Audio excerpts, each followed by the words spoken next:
பாபா இவருக்குள்ளே பிரவேசமாகி நமக்கு எல்லா ஞானத்தையும் புரிய வைக்கிறாருன்னு நமக்கு தெரியும். பிரம்மா பாபாவுக்குள்ளே பிரவேசமாகி ஸோ பிரம்மா விஷ்ணு சங்கரருடைய நடிப்பை கூட நம்ம தெரிஞ்சுக்கணும். ஆனால் பதித பாவனன்றது ஒரு சிவபாபாவை மட்டும்தான் நம்ம சொல்ல முடியும். ஏன்னா ஒவ்வொருத்தருடைய மகிமையும் காரியமும் தனிப்பட்டது. சிவனுடைய மகிமை ஏற்றுட்டு போயிட்டு பிரம்மாவுக்கோ விஷ்ணுக்கோ சங்கருக்கோ கொடுக்க முடியாது. காரியங்களும் வேறு வேறு. தூய்மையாக்கக்கூடிய காரியத்தை பாபா மட்டும்தான் பண்ணுறார். எப்படி லௌகீகத்தில் கூட பிரசிடெண்ட், முதல் மந்திரி, பிரதம மந்திரி இப்படி நிறைய வசிக்கிரமம் இருக்குது. ஒவ்வொருத்தருக்கும் ஒவ்வொரு விதமான கடமைகள் இருக்கும், ஒவ்வொரு விதமான பவர் மகிமை இருக்கும். இது என்னுடைய உடம்புன்னு சொல்கிறதே ஆத்மா தான். நான் முதல் மந்திரியாக இருக்கிறேன் அப்படின்னு சொல்கிறது கூட ஆத்மா தான். ஏன்னா ஆத்மா உடம்பில் இல்லைன்னா பேச முடியாது. சிவபாபா கூட நிராகாரமாக தான் இருக்கிறார். அப்போ அவர் பேசுகிறதுக்கு ஒரு உடம்பு வேணும் இல்லையா? அதனால் ஒரு உடம்பை ஆதாரமாக எடுக்கிறார். அதனால தான் வாயிலிருந்து கங்கை வெளிப்பட்டதாக காட்டுறாங்க. அப்போ அந்த வாய் அவருக்கு வேணும் இல்லையா? அதுக்காக தான் ஒருத்தர் உடலை கடனாக எடுக்கிறார். ஸோ கங்கைன்றது ஞானத்தை குறிக்குது, ஞான கங்கை. மற்றபடி சிவனோ ஒரு சின்ன புள்ளி. அந்த புள்ளிக்கு எங்கேருந்து வாய் இருக்கும்? அதனால்தான் பிரம்மா உடலுக்குள்ளே பிரவேசமாகி இவர் மூலமாக ஞான கங்கையை ஓட வைக்கிறார். ஏ பதித்த பாவனா வாங்க அப்படின்னு பாபாவைத்தான் எல்லாருமே நினைவு செய்கிறாங்க. ஸோ ஏன் துக்கத்தை விடுபட வைக்க பாபாவை கூப்பிட்றாங்கன்னா, அவர் தான் மிகப்பெரிய டாக்டர், வைத்தீஸ்வரன்னு சொல்லுவாங்க இல்லையா? ஏன்னா பதித ஆத்மாக்களை பாவனமாக்குற, அதாவது அழுக்கான ஆத்மாக்களை தூய்மையாக்குற ஞானம் அந்த சிவபாபாவுக்குள்ளே தான் இருக்குது. ஸோ எல்லோரையும் அழுக்கிலேருந்து தூய்மையாக்குறவர் ஒரே ஒரு டாக்டர் தான், சிவபாபா தான். சத்தியுகத்தில் எல்லோரும் நோயற்றவர்களாக தான் இருப்பாங்க, நோயே இருக்காது. இங்கே எல்லோரும் நோயாளிகளாக தான் இருக்கிறாங்க. இந்த லக்ஷ்மி நாராயணன் தான் இந்த சத்தியுகத்தின் எஜமானன். அப்படிப்பட்டவர்கள் கலியுகத்தில் வரும்போது எப்படி நோயாளி ஆகிறாங்க? அப்போ நோயாளி ஆகிற மாதிரி கர்மங்களை அவங்க செஞ்சுருக்கிறாங்களே, அந்த கர்மத்தை அவங்களுக்கு கற்றுக் கொடுத்தது யார்? ஏன்னா உயர்ந்த கர்மத்தை பாபா கற்றுக் கொடுக்குறாரு, கற்றுக் கொடுத்து தான் அவங்கள நாராயணன் ஆக்குறாரு.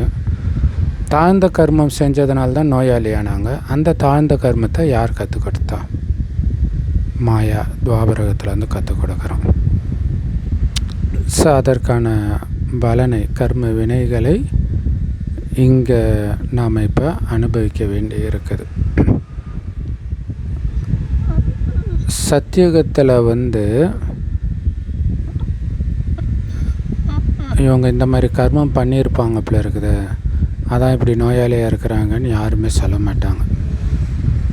ஏன்னா அங்கே எந்த நோயும் எந்த துக்கமும் யாருக்குமே இருக்காது. இங்கே தான் ஒருவருக்கொருவர் துக்கத்தை கொடுத்துக்கிட்டே இருக்கிறாங்க.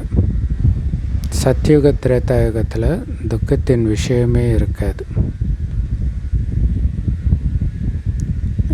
இல்லையா? இங்கே ஒருத்தருக்கு ஒருத்தர் துக்கம் கொடுக்குறாங்க. ஸோ துக்கம் கொடுத்ததுனால அடுத்த ஜென்மத்தில் துக்கத்தை அனுபவிக்கிறாங்க. அனுபவிச்சுட்டு திரும்பவும் துக்கம் வேறு கொடுப்பாங்க. சொர்க்கத்தில் நாம் துக்கம் கொடுக்கவும் மாட்டோம், எடுக்கவும் மாட்டோம். ஏன்னா சத்தியுக திரேதாயுகத்தில் துக்கத்தின் விஷயமே இருக்காது. அதனால் அங்கே யாருமே நாங்கள் கர்ம வினையை அனுபவிக்கிறோன்னு சொல்லவே மாட்டாங்க. கர்மம் அகர்மம் விகர்மத்தின் ரகசியத்தை யாருமே புரிஞ்சிக்க முடியாது.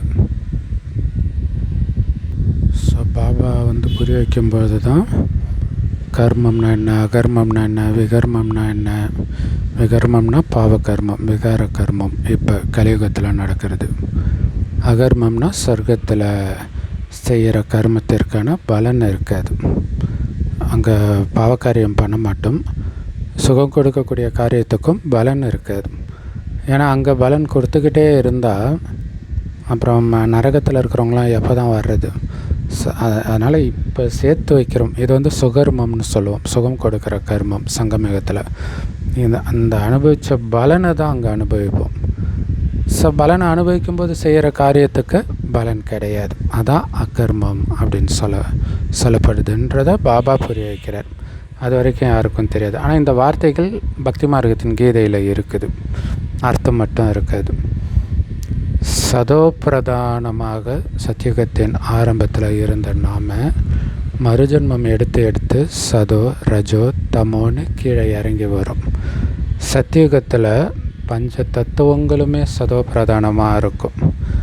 அதனால் பஞ்ச தத்துவத்தினால் ஆன நம்ம உடம்பும் சதோ பிரதானமாக இருக்கும். பிறகு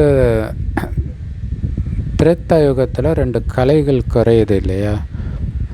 அப்போ பஞ்ச தத்துவமும் கலைகள் குறையுது. அதனால் உருவாகிற சரீரமும் அப்படித்தான் இருக்கும். ஏன்னா படைப்புலேயே 2 கலை குறைஞ்சிடுது. ஸோ இதெல்லாம் பாபா தான் புரிய வைக்கிறாரு, வேறு யாருமே புரிய வைக்க முடியாது. அற்புதமான முரளி கொடுத்த அன்பான தாய் தந்தை பாப்தாதாவின் அன்பு நினைவுகள் மற்றும் காலை வணக்கம். பாபா சொல்கிறாங்க, இப்பொழுதிலிருந்தே பாபாவுடைய ஸ்ரீமத் படி உயர்ந்த காரியங்களை மட்டும்தான் செய்யணும். அப்போ தான் ஒருபோதும் கர்ம கணக்கை அனுபவிக்க தேவையில்லாத நிலையை உங்களால் உருவாக்க முடியும். அதாவது தண்டனை அடைய வேண்டிய அவசியம் இல்லாத நிலை உருவாகும். ஸோ அதுக்கு இப்போத்துலேருந்து எந்த செயல் செஞ்சாலும் அது பாபாவுக்கு சமமாக இருக்குதான்னு பார்த்து பண்ணணும். அது நம்மளால் கண்டுபிடிக்க முடியும் இல்லையா? இது பாபாவுக்கு பிடிச்ச செயலா பிடிக்காத செயலான்ட்டு. எந்த ஒரு அழியக்கூடிய பொருளின் மீதும் போதை இருக்கக்கூடாது. இந்த சரீரம் கூட அழியக்கூடியது தான். அதனால் இதன் போதையும் இருக்கக்கூடாது. ஸோ ஆத்ம உணர்வில் இருக்கிறதுக்கு பிறகு தான் அறிவாளி ஆகிறது. வரதானம், இந்த பழைய உலகத்தை வெளிநாடுன்னு புரிஞ்சுக்கிட்டு விடுபட்டு இருக்கக்கூடிய ஸ்வதேசி ஆகுங்கள். ஸோ ஹிந்தியில் ஸ்வதேசின்னா தாய்நாட்டை சார்ந்தவர், பரதேஸ் அப்படின்னா வெளிநாட்டை சார்ந்தவர். அப்போ இது பரதேஸ்னு புரிஞ்சுக்கோங்கன்றார். இது வெளிநாடு, நாம் இப்போ இருக்கிற இடம்.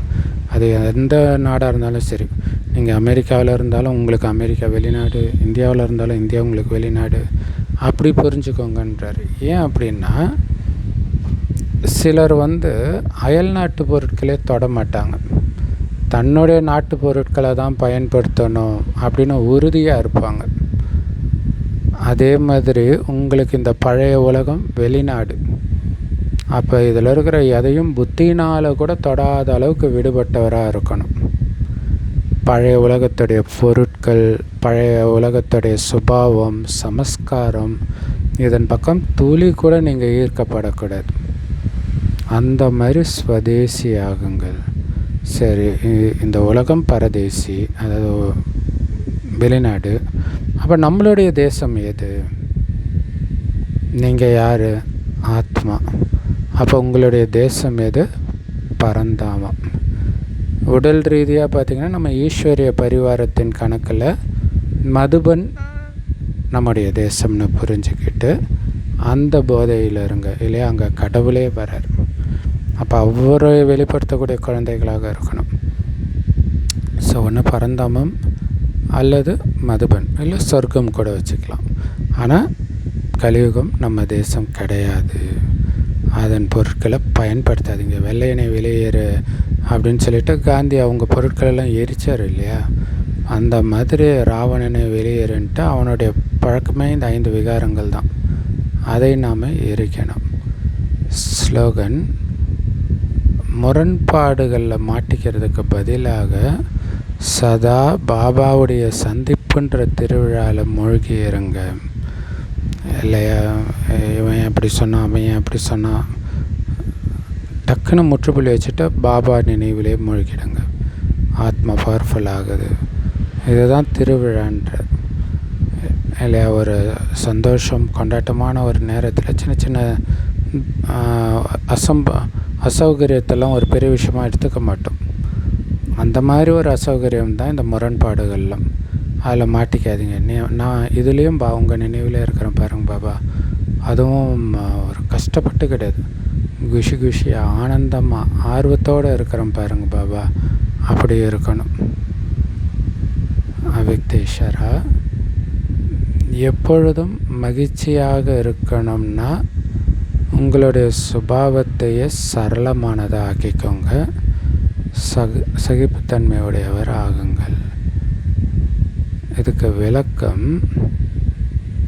நம்மளை தான் பாபா தூய அன்னப்பறவைன்னுவார். அன்னப்பறவை எப்படி கல்லை விட்டுட்டு முத்தை மட்டும் பொறுக்குமோ, தண்ணியை விட்டுட்டு பாலை மட்டும் குடிக்குமோ, அந்த மாதிரி கெட்டதை விட்டு நல்லதை மட்டும் பொறுக்கிற அன்னப்பறவை நீங்கள். உங்களுடைய சிறப்பு அம்சமே உங்களுடைய மனமும் சரளமாக இருக்கும், உங்கள் வார்த்தையும் சரளமாக இருக்கும், உங்களுடைய உள்ளுணர்வும் சரளமாக இருக்கும், உங்களுடைய திருஷ்டியும் சரளமாக இருக்கும்.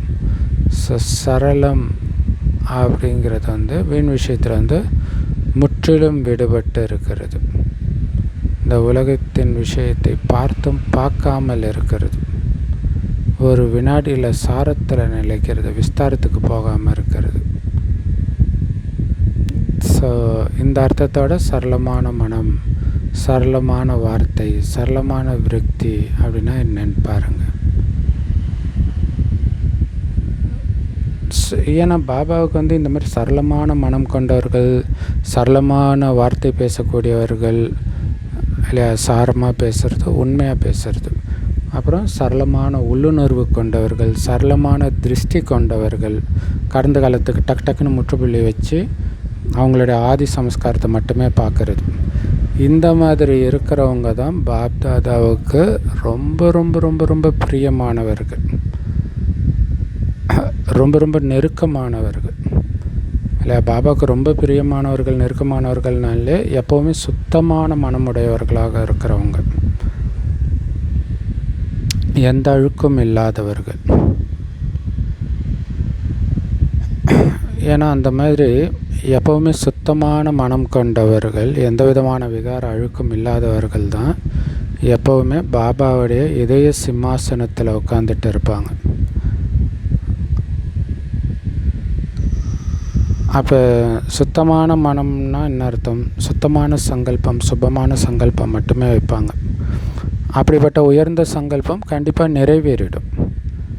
அதனால் அவங்களுடைய உள்ளுணர்வும் தெளிவாக இருக்கும், பார்வையும் தெளிவாக இருக்கும், வார்த்தையும் தெளிவாக இருக்கும், சம்பந்தம் தொடர்பும் சரளமாக தெளிவாக ஒரே மாதிரி இருக்கும்.